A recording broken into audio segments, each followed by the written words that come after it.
In today's video, I'm going to teach you how to group tasks ClickUp.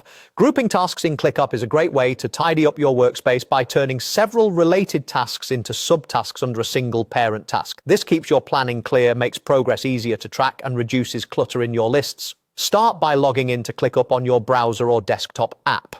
Once you're in, head to the team space where your work lives. You'll want to be in the space that contains the tasks you plan to organize, and make sure you have permission to edit tasks in that area.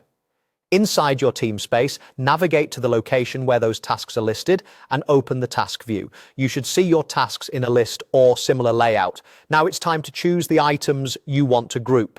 Hover near the left edge of each task to reveal the selection boxes, then click the checkboxes for all the tasks you want to bring together. Select only the tasks that belong under the same parent so your structure stays clean.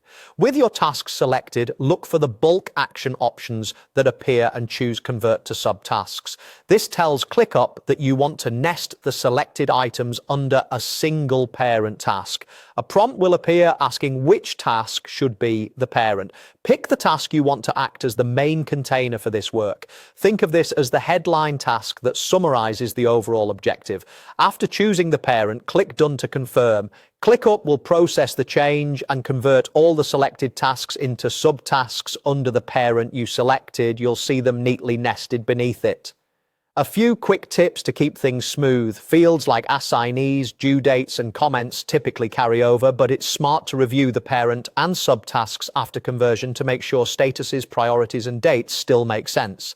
If your current view hides subtasks by default, enable the option to show subtasks so you can see the new structure. If you accidentally pick the wrong parent, you can select the subtasks again and convert them back to tasks, or move them under a different parent using the same Convert to Subtasks option. For clarity, consider naming the parent task in a way that clearly describes the overall goal and keeps subtasks focused and actionable. And that's it. You've grouped your tasks by converting them to subtasks under a single parent, keeping your ClickUp workspace organized and easier to manage.